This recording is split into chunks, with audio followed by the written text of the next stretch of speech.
Hello and a very warm welcome to the late-breaking Formula One podcast and our review of the 2020 Belgian Grand Prix, a race in which Lewis Hamilton won for the fifth time in 2020 and extended his championship lead to 47 points over Max Verstappen in second. But before we go any further, we have to draw attention to something here, which is the greatest achievement of the day, and that is not Lewis Hamilton's victory. As many of you know, we've been putting in bold predictions for a very long time on this channel in videos, in podcasts, articles. We've done it for not far off 4 years now. And until today, Mr. Harry Eid has never got one right.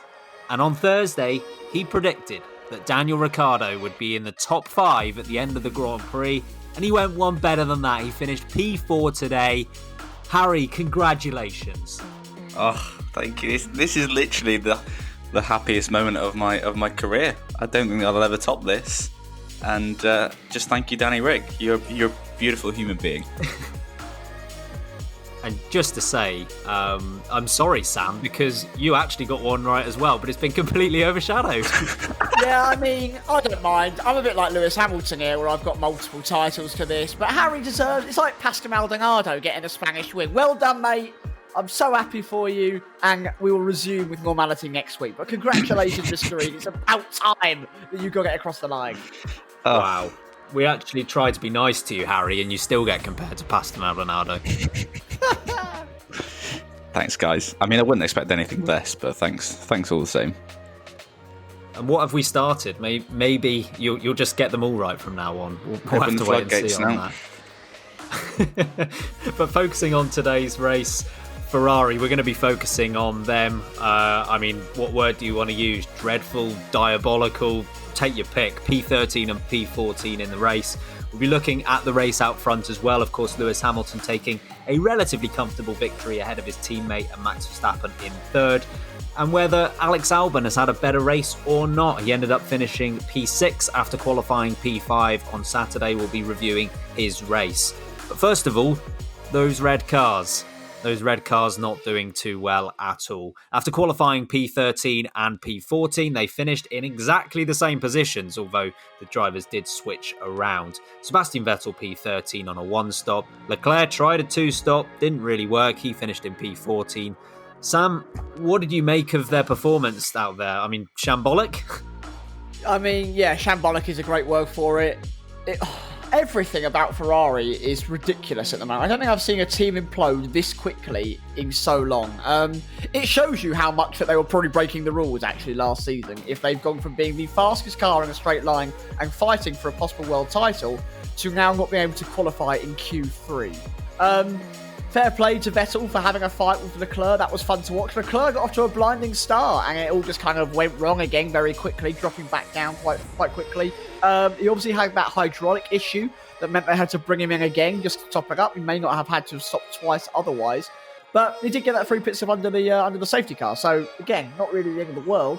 I don't really know what to say about it other than the fact it was bloody awful. We'll get into it later on, but my moment of the race has very much a lot to do with Ferrari. They were not the leading Ferrari-powered car, which says everything you need to know about how bad Ferrari are. It's not just the engine that's taking them down. The drivers are not clearly performing to their top level. The chassis clearly isn't built how it needs to be. Aerodynamically, it's not going well at all. And it's all just... You can tell that Vettel doesn't care anymore, and Leclerc is so frustrated with everything that's going on. And the Ferrari strategists over the bloody radio, are we all strategy B or strategy C? Says Leclerc. They're very different. What one are we going for? We're just looking over both at the moment. We'll get back to you. Right, great, cheers. And then they bring him in to the pit lane, top up his hydraulics. Why have you brought me in again? No one else has come again. We'll tell you later. Just drive the car, please. Like, what is going on? Vettel screaming at them? Don't even think me about bloody pitting. He used a much worse swear. But, don't even talk to me about the strategy because you don't know what you're doing. It's an embarrassment. It's a shambles. And if they had pitted Vettel, there's every chance that they could have ended up finishing 13th and 16th or something like that, which could have been bloody terrible. It's an embarrassment. And I am so devastated for the fans that won't be there at Monza and Mugello in the next 2 weeks because, if anything, it's lucky they don't get to see this absolute embarrassment, because I think it's going to be even worse for Ferrari over the next 2 weeks. I'm shocked. Yeah, you raise a good point there. That would be a strange atmosphere at Monza with all the Ferrari fans there, and considering what they were able to do this race and the track characteristics, it's not going to be much better next time out. I think we were expecting the Ferraris to struggle considering their power unit issues, but Harry, did you expect them to struggle by this much? No, I really didn't, and yeah, it's a strange one. It's almost like they've got even worse, because if you think of Austria, that's still a pretty power-dependent track. There's not many corners to it and a lot of straights, but they've almost got worse from there. And I don't know whether they were, I know Leclerc got a podium, but it's just a strange one. And look, no one is happy about COVID-19 apart from Mattia Bonotto, because he doesn't have to go to Monza next week and face any Italian fan. That would just be ugly. So I think to spare their blushes a bit, they'll be glad that there's no Tifosi at Monza next week. But that's going to be a bloodbath as well. So I would be. I think they might just turn up with no rear wing. Like that might just be the only option. Don't need any downforce, because that engine's. It's weird because they're not even the best of the Ferrari powered engines. So there's. Clearly, they must have a draggy car as well. So, absolutely no good. Where do they go from here? Because next year's going to be the same, effectively. So, it's just sad times for Ferrari. Yeah, and ultimately, if you look at the 4 power units on display right now, the Mercedes, the Honda, and the Renault, even though the Mercedes did have its advantage a few years back, it does seem as if those 3 are on pretty much the same level, and if anything, look at the power of the Renault in the first sector. You could even argue that Renault is up there as the best, but there really isn't much to choose between those 3, and Ferrari are really lagging behind in that respect. And questions of legality are going to continue on, and how much of an impact that had. But if you're just looking at where they were last year, where they are this year in comparison to the other power units, it's very difficult to come to any other conclusion that they have lost a lot because of the agreement that they've made with the FIA. And you touched on this, Harry. It's that's leave that to one side. Belgium, we were expecting the Ferrari power unit to be exposed. Even at tracks like Barcelona, it is somewhat exposed. But when you've got a circuit like Spa, where 2 of the 3 sectors are essentially full throttle, it was always going to be the case that the Ferraris and the Haas and the Alfa Romeos were going to struggle here. But leave that to one side, because we knew that was going to be the case. And whilst the Mercedes and the Ferrari powered units cars, and put Honda and Renault in that as well, you can compare them. You can't compare them race to race as such, because how much the power unit matters is going to change each race. But between the same cars, the Haas and the Alfa Romeos and the Ferraris, they've all got the same power unit. You can make those comparisons, which has really surprised me as to how bad Ferrari was. Let's say, for example, that Mercedes had the worst power unit on the grid. You wouldn't expect Mercedes to be on the same pace as Racing Point, and you wouldn't expect Mercedes to be on the same pace as the Williams. But that's essentially what Ferrari are doing.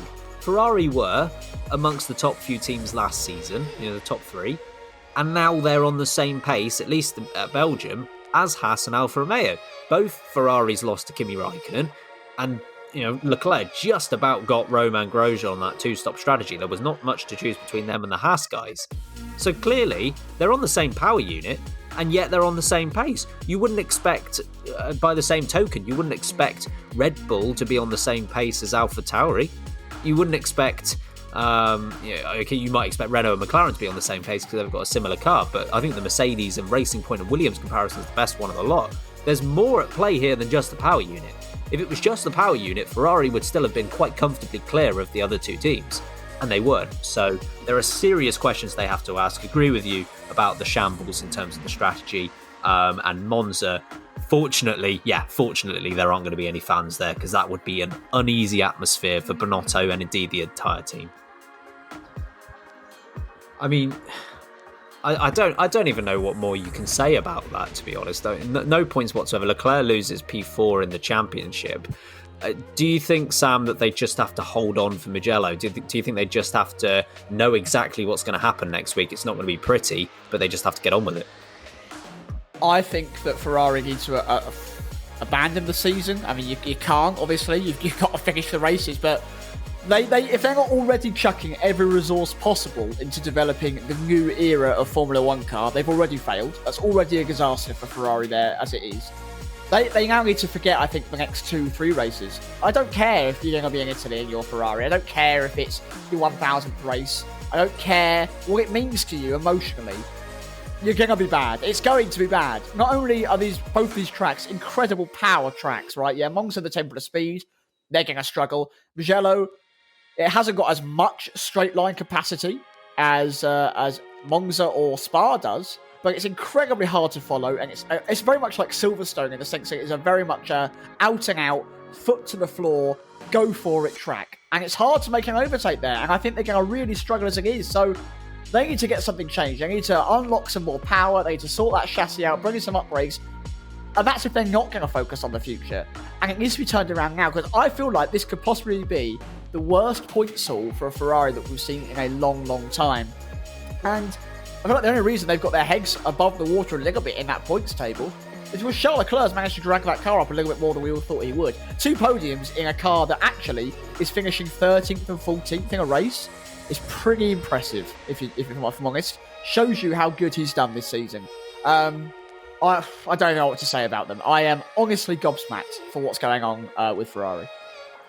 And the power unit deficit is completely new for 2020, but being behind strategically, that's not new for 2020. That's been the case for the last few years.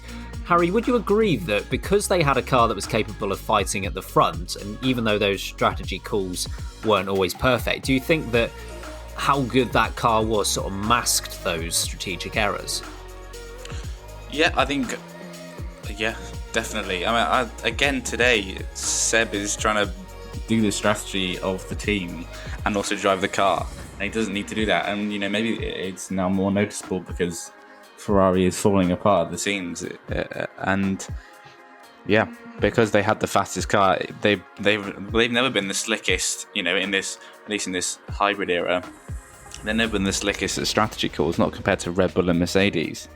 And I think now it's being highlighted how bad they are at strategy. I mean, I know they had to bring Leclerc in for the to top up the whatever it was. I thought they were just putting more power into the car somehow, but evidently not. But we'll explain it after the race, and everyone could see that's what they're doing because there's a guy at the side of the car pumping in whatever it is into the car. So it's not really a secret. Just tell your driver, be clear up front with your driver in the first place, and that's why Leclerc is where Seb was when he first started and is questioning things perhaps too late, whereas Vettel's been there for seasons of bad strategy calls and is now questioning things before they even happen. We've said Seb's made mistakes and not won titles in the past for Ferrari, but I think a lot of it could boil down to the fact that Ferrari could never make the most of a fast car, and I think we're seeing why this season, because their strategy team is just diabolical. It's just so bad. It's like you think how good they were at strategy back in the day, with Schumacher and Ross Brawn, and they were no one could beat them on strategy, and now they're just a shambles, and it's embarrassing, really. Yeah, I mean, you think back to races like Hungary in '97 when Schumacher came into the pits once more and put forward some incredible qualifying laps to win that race. It seems as if those days of strategic know-how within the team are just completely gone, and that knowledge has just not been passed down throughout the generations. And when you're at the front and you have such a car as Ferrari have had in the last few years, and a power unit as they've had in the last few years, you can get away with it occasionally where your strategy isn't on point. And if there's no real there's no capacity to mess up the strategy, they can win races. But when you're in a position like Ferrari are in, where they are in a 6-team, 7-team battle for points, you can't afford to be behind. And now I think it is being highlighted more than it was in the days when they were fighting for a championship. And this is why I think that they need to sort the power unit out first and foremost, but it is not 100% of the answer. You know, they weren't winning championships when they had an incredible power unit, and there was a reason behind that. And even if they sort out these power units for 2022, which there is a reasonable chance that they do that considering the resources they have behind them, that's not going to fix it by itself. They also need to make personnel changes. They need to make cultural changes, because they are getting absolutely cleaned up by everyone else in the strategy department. If you look at just this weekend alone, qualifying was a bit of a mess. You know, in terms of slipstream, not having slipstream, the tow, they didn't really know what was going on. And Karun Chandhok brought up this point in when he was speaking during qualifying. He said this should have been decided on Friday, let alone during the qualifying session. So I completely agree with him on that. They should have sorted that out very quickly. In the race, Charles Leclerc had 2 pit stops that combined for, I think, 15 seconds. You know, 1 10-second stop and 1 5-second stop. That's not going to get it done. Compare that to what Red Bull did at the Spanish Grand Prix. I think they did 4 pit stops in about 8 seconds. Obviously, you're going to lose time there, and Charles Leclerc lost a couple of positions, even though he had the advantage of being the first guy in to pit when the safety car came out. So they completely threw that away by not being ready. And it's just simple communication. That hydraulic issue that he had, where he had to come into the pits for a second time, it was very simple to just even briefly explain that over the radio. They didn't need to go into depth. They could just say, look, we needed you to bring you in to do this. We'll explain more after the race. And that would have been absolutely fine. Leaving your drivers completely in the dark is in the best interest of absolutely no one. Ferrari need to change, and that goes beyond the power unit. Well, I'm not sure Sebastian Vettel or Charles Leclerc will be in line for driver of the day, but there are quite a few good contenders out there. Sam, who are you picking for driver of the day?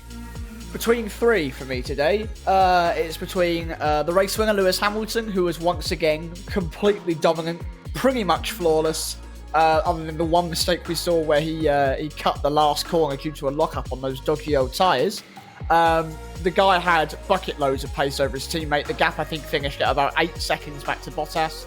No real risk other than the very first corner of the first lap of him losing that lead. It was a cruise for Hamilton after that point, I think. Bottas needs could do more, and you can see he was almost angry, I think, getting out of the car when he realised what it meant to lose another race to Hamilton. After that, for me, Ricciardo, brilliant job, helped by Mr. Harry's bold prediction. But the man was brilliant. He really enjoyed himself, and when Ricciardo's enjoying himself in a car, it shows. It's great fun to watch. He's got great pace. Finishing 4th in that Renault was brilliant. Got past Albon and comfortably beat him as well. When realistically, I know that they only finished about 3 seconds apart, Ricciardo and Verstappen, but Verstappen was about 15 seconds in front of Ricciardo at one point, so he did well, I think, to keep the car there. And then after that, Gasly, the only person other than Perez not to stop under the safety car that came out when Russell and Giovinazzi had that, what looked like it could have been an awful accident. And he made it work. He got himself back up to the place that he was before the safety car came out. He was comfortable there as well. He drove the absolute tyres off that AlphaTauri. I'm going to give it to Hamilton just because of how dominant he was around the track, where it's so easy to make a move if you're in the right place. And he showed how much better he was in the same machinery. But both Ricciardo and Gasly were absolutely brilliant as well today. Ari, what do you reckon? Daniel Ricciardo, love him. Best driver ever in the world. Move on. I know I will give it to Danny Rick for obvious reasons, but as Sam mentioned, Gasly another notable one, as is Hamilton. Yeah, I think they're pretty much those top 3 were the best drivers today, to be honest. But any of them are worthy winners of driver of the day. Yeah, I'll throw two more names into the mix. I think Lando Norris did a very good job. Very similar to Daniel Ricciardo, he seemed to manage that second stint much better than the cars around him. And it didn't seem as if the McLaren was, for the most part, on the same pace as the Renault, yet he finished just behind Esteban Ocon and Alex Albon in 5th and 6th. So I think Norris did a very good job. The other driver I'd like to at least mention is Kimi Räikkönen. He was the lead Ferrari-powered runner, which was still only P12, but he liked Spa, and that was very evident from what he was able to produce. He was never really under threat from the Ferraris behind, and he kept Kvyat in check for most of the Grand Prix as well. I think he only finished about a second or two behind him in the end. But for me, it is between two. It's either Ricciardo or Gasly. I'll mix it up and give it to Gasly. For Gasly's strategy to work, he needed either no safety car or a late safety car after everyone else had come into the pits. What he got was the complete opposite to what his strategy needed, and that was an early pit stop where all of the soft and medium runners can take advantage of it, and himself on the hard tyres couldn't. So he was pretty much, apart from Perez, the only guy who had to pit under green flag conditions, and everyone else was able to pit under the safety car, yet he still managed to make it work, and he ended up finishing P8, and he was only a few seconds behind that Ocon Albon Norris battle at the end of the race. So he really did well on those hard tyres in the first stint. I think he would have been definitely in that fight, potentially P5 at the end of the race if the safety car had been better timed for him, but he made it work. And worst driver of the day, Sam, who we got? Don't know. I don't know. Worst driver. As you can tell, Couldn't agree more. I don't know. I don't like to knock him down again and again, but what Bottas needs to do more. I thought Albon was not ideal either again, but yeah, Bottas for me, he just needs to do more. I'm not going to go into it because I feel really bad. It's always the same stuff that we've said, but that's proven to me that maybe that's it. That is he's now not good enough to be fighting in that top seat anymore after another major loss and now being 50 points away from the overall leader in points, his teammate in the same machinery. Yeah, more on that 50-point gap in a little bit. Harry, who are you going for? I am going to go for Antonio Giovinazzi because I think a weekend where, the F2 sprint race this morning, the Prema team with both Ferrari Academy drivers had a 1-2. And one of the other Ferrari Academy drivers, Callum Ilott, is in contention for that title as well. He's just not performing. And I think it was Nate Saunders, the F1 journalist, who said that the mistake he made was kind of like when you play Gran Turismo for the first time and you turn the traction control off. It was just a bit of a lame one. And obviously it was a huge accident. He took out Russell in the process. But and I know at that point he was ahead of Kimi, but I just think... I don't know. For me, that may just be the turning point. Maybe next year he's not going to be in that seat because he hasn't finished a race at Spa so far. He's dropped it 2 years on the trot. So I'm going to put him down for worst driver of the day because he also took out Russell in the process. Yeah, and he does seem to be there in terms of qualifying against Raikkonen, but in the race, more often than not, he hasn't quite got that racecraft, and whether he just doesn't have it or he hasn't got it yet, I guess that's the point that's up for debate. For me, the worst driver of the day, I'm going to pick out Danny Kvyat, actually, because what his teammate was able to do, and he just wasn't able to replicate it or even nearly replicate it, forcing Kvyat to... unfortunately, completely yield a position to Gasly because he had so much better tyres. And he started ahead of him. He started P11 to Gasly's P12. And if you take out the Ferrari powered cars and the Williams, who Kvyat should never be losing to based on the Ferrari power unit and how poor Williams are, there's no one else that he beat that he didn't necessarily have the right to beat. Everyone behind him was one of those Ferrari power cars or Latifi and Russell. So I was disappointed with him that he couldn't feature more in that top 10 battle. He started on fresh tyres, which obviously the soft runners in the top 10 didn't get the advantage of, and he just couldn't make anything of it. And he's still sat on 2 points in the championship, I believe, with Gasly. Even with a tough race, he still managed to extend his gap, and he's got 18, so not looking very good for Kvyat. All right, moment of the race. Sam, what have you got for this one? I actually, if I can remember what I was going to say, I did have more than one. I did. And now you can't remember any. Well, Fantastic. That's my life, isn't it? Absolute memory of us, Civ. First one is that when the Ferraris finished behind Kimi Räikkönen, they were not the lead. The lead Ferrari powered car, for me, is shocking. That for me kind of was a big slap in the face that this Ferrari issue really is not going away. It's not just a momentary thing. They are in for the long haul, and we are about to see them struggle big time.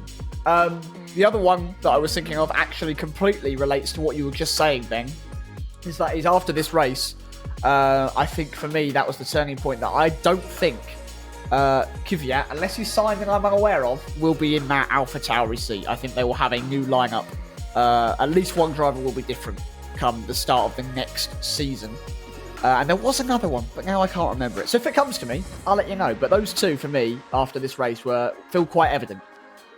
Yeah, I'm sure we're going to discuss the AlphaTauri seat at some point. But Yuki Tsunoda's looking pretty handy in F2, and I am pretty sure that Honda will want a Japanese driver in that car. So, yeah, maybe the writing's on the wall for Danny Kvyat there. Harry, what was your moment of the race? The complete poo-housery of the F1 director for after something went wrong or a bad radio message. I think it may have been, was it Leclerc saying he's so slow on the straights, and then they cut to a slow-mo shot of Carlos Sainz in the McLaren garage looking like he was about to have a little cry. That was my moment of the race. The other one that stood out to me as well was near the start when Bottas said, "Can we use this certain engine mode?" And they were like, "Not against each other." And he was like, "Nope, no, I've not heard of that. Don't know what you're talking about." La la la la la la. I got a clue. I can just imagine the meeting between the Mercedes drivers and the strategist, and that Bottas has actually got his fingers in his ears, like, no, can't he? Valtteri, no, Valtteri. Clicking about his face. Big space on Sunday. Exactly. Yeah, so those two for me. I'm gonna go for, without sounding like this is a Gasly fan channel, I'm gonna go for another Gasly moment here, and that was his overtake into Eau Rouge. I thought it was obviously it was a great move into Eau Rouge and then Raidillon, just standalone, just looking at the move itself. But there was something behind that move. I mean, considering the death of his close friend Antoine Hubert in the F2 race just after Raidillon, of course, last year, to then come back a year later in hugely emotional circumstances, put together a great race, and make an exceptional move into that corner of all corners. I just thought it was poetic, and I think that was an epic moment. Yeah, that was move of the race. And just another nod to Gasly, who I think has been so impressive this season, actually.